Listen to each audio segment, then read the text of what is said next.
আসসালামু আলাইকুম প্রিয় শিক্ষার্থী, বাংলাদেশ ও বিশ্ব পর্যায়ে এখন দেখো আমরা দশম অধ্যায়ের যে টাইপ 7 এর কোশ্চেনগুলো নিয়ে আলোচনা করব। তো টাইপ 7 এ আমাদের কি বলতেছে, ইসলামী অর্থনৈতিক ব্যবস্থার বৈশিষ্ট্যসমূহ।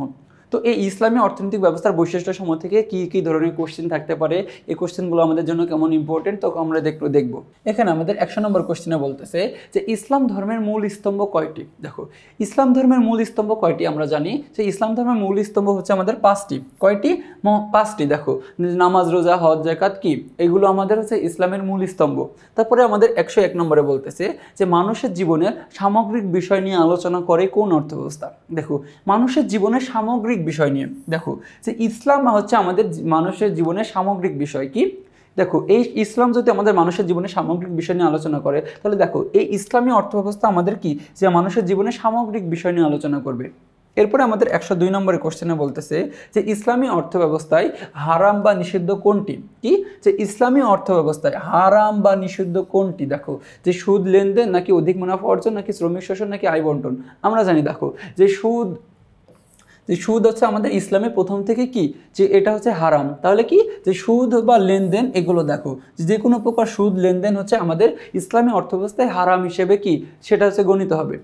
এরপর আমাদের 103 নম্বরে বলতেছে যে জনাব কামাল একটি পোশাক শিল্পের মালিক। কি তিনি একটা পোশাক শিল্পের মালিক, তিনি প্রতি বছর জাকাত দেন। দেখো, যেহেতু তিনি জাকাত দেন, দেখো যে জাকাত দিতেছে, তার মানে আমাদের কি একটা ইসলামী স্তম্ভে দেখো আমাদের ইসলামের যে 5টা স্তম্ভ আছে, তো তার ইসলামের যে 5টি স্তম্ভ আছে তার মধ্যে কি জাকাত অন্যতম।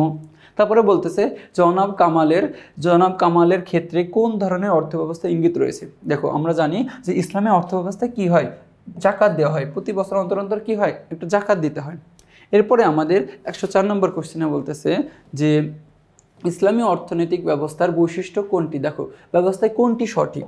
এখানে আমাদের যে ইসলামী অর্থব্যবস্থার দেখো যে কোনটি সঠিক। 1 নম্বর বলতেছে, নম্বর বলতেছে কর্মপন্থা তৈরিতে মালিকের কি থাকে, স্বাধীনতা থাকে, নাকি হচ্ছে কি সরকারের কঠোর তদারকি থাকে, নাকি শ্রমিকদের অধিকারের নিশ্চয়তা থাকে, নাকি সর্বোচ্চ মুনাফা এবং সর্বোচ্চ আইন উন্নয়ন থাকে। দেখো, সর্বোচ্চ মুনাফা থাকে আমাদের ধনতান্ত্রিক অর্থব্যবস্থায়, তাহলে আমরা এটা আগে থেকে বাদ।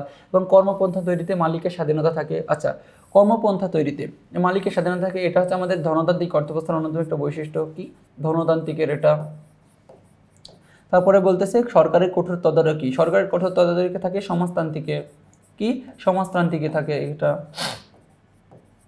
তাহলে আমরা বলতেছি কি শ্রমিকদের তদারকির নিশ্চয়তা থাকে। কি শ্রমিকদের অধিকারের নিশ্চয়তা থাকে। দেখো, শ্রমিকদের কি এখানে অধিকারে একদম নিশ্চয়তা থাকবে কোন অর্থব্যবস্থায়, ইসলামী অর্থব্যবস্থায়।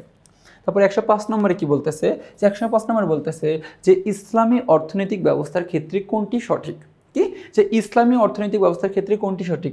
পরিকল্পনা গ্রহণের মালিকের স্বাধীনতা। দেখো, পরিকল্পনা গ্রহণের মালিকের স্বাধীনতা এটা থাকে আমরা জানি যে ধনতান্ত্রিক অর্থব্যবস্থায়। কোন অর্থব্যবস্থায়? যে ধনতান্ত্রিক অর্থব্যবস্থায় পরিকল্পনা গ্রহণে মালিকের স্বাধীনতা থাকে। তারপরে সরকারের কঠোর তত্ত্বাবধান, সরকারের কঠোর তত্ত্বাবধান থাকে সমাজতান্ত্রিকে, যেহেতু এটা সরকার আছে, তাই না। দেখো, এটা হচ্ছে আমাদের সমাজতান্ত্রিকে। তারপরে বলতেছে কি যে মালিকের কি থাকে, মালিকের অধিকারের নিশ্চয়তা থাকে। এখানেও কি মালিকের অধিকারের নিশ্চয়তা থাকে। কি যে শ্রমিকদের অধিকারের নিশ্চয়তা থাকে এবং কি সর্বাধিক মুনাফা এবং সর্বাধিক উন্নয়ন। দেখো, এই সর্বাধিক মুনাফা এবং উন্নয়ন কোনটায় থাকে আমরা জানি, এটা সর্বাধিক মুনাফা থাকে ধনতান্ত্রিক অর্থব্যবস্থায়। এরপরে 106 নম্বর কোশ্চেনে কি বলতেছে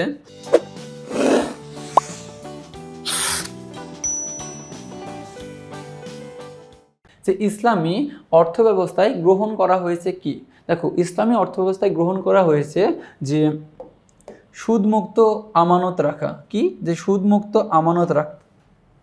দেখো, সুদমুক্ত আমানত রাখা ইসলাম অর্থব্যবস্থা গ্রহণ করা হয়েছে। সুদমুক্ত এবং আমানত রাখা এটা আমাদের গ্রহণ করা হয়েছে। তারপরে বলতেছে মূলধনের জন্য সুদ প্রদানের ব্যবস্থা। আচ্ছা, মূলধনের জন্য সুদ প্রদান। দেখো, সুদ প্রদান মানে সুদ দেওয়ার কথা বলতেছে, তার মানে কি এটা অবশ্যই ইসলামী হবে না।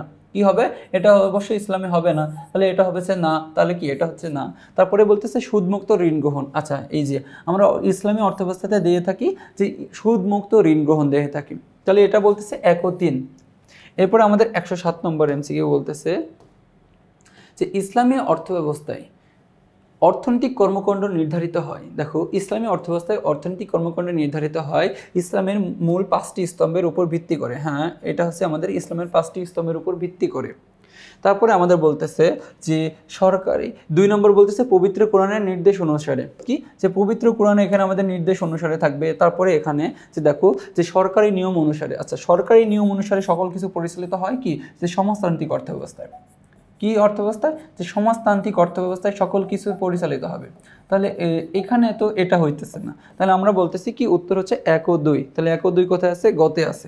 এরপরে আমাদের দেখো একটা উদ্দীপক আছে, উদ্দীপকটি পরে 108 এবং 109 নম্বর প্রশ্নের উত্তর দিতে বলতেছে যে জনাব কাউসার কর্মসংস্থানের আশায় একটি দেশে গেলেন, কি কর্মসংস্থানের আশায় একটি দেশে গেলেন, সেখানে গিয়ে তিনি দেখলেন ব্যক্তির নিকট নির্দিষ্ট সময়ব্যাপী নির্ধারিত পরিমাণ সম্পদ থাকলেও তার একটি নির্ধারিত অংশ দরিদ্র জনগণের মধ্যে বন্টন করতে হয়। দেখো বলতেছে দেখলেন ব্যক্তির নিকট নির্দিষ্ট সময়ব্যাপী একটা নির্ধারিত পরিমাণ সম্পদ থাকলে, এখান থেকে আমরা বুঝতে পারতেছি যে নির্দিষ্ট পরিমাণ সম্পদ আছে, তারপরে কি যে নির্ধারিত অংশ দরিদ্র জনগণের মধ্যে দিতেছে, তার মানে এটা কি জাকাত দিতেছে। তিনি কি দিতেছে, জাকাত দিতেছে। তো জাকাত কোন অর্থব্যবস্থার সাথে রিলেটেড আমাদের, আমরা জানি জাকাত হচ্ছে আমাদের ইসলামী অর্থব্যবস্থার সাথে রিলেটেড।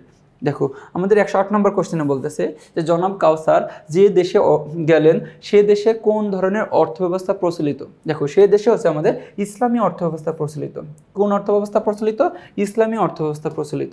তো 109 নম্বর বলতেছে উক্ত অর্থব্যবস্থায়, কি যে উক্ত অর্থব্যবস্থায় কি হয়ে থাকে। দেখো 1 নম্বর বলতেছে যে উৎপাদন প্রক্রিয়া কল্যাণমুখী। আমরা এটা বলতে পারি যে উৎপাদন প্রক্রিয়া কি থাকে, কল্যাণমুখী থাকে, যেহেতু এখানে ইসলামী। তারপরে বলতেছে ব্যক্তিগত উদ্যোগে দ্রব্য উৎপাদন করা যায় না। দেখো এখানে ব্যক্তিগত উদ্যোগে উৎপাদন করা যায় না, এটা হচ্ছে ভুল কথা, যে এখানেও কি ব্যক্তিগত উদ্যোগে উৎপাদন করা যায়। তারপরে বলতেছে বিনিয়োগের আনুপাতিক হারে লাভ বা লোকসান পাওয়া যায়, কি আনুপাতিক হারে এখানে লাভ বা লোকসান হয়ে থাকে। তাহলে আমরা বলতেছি 1 ও 3।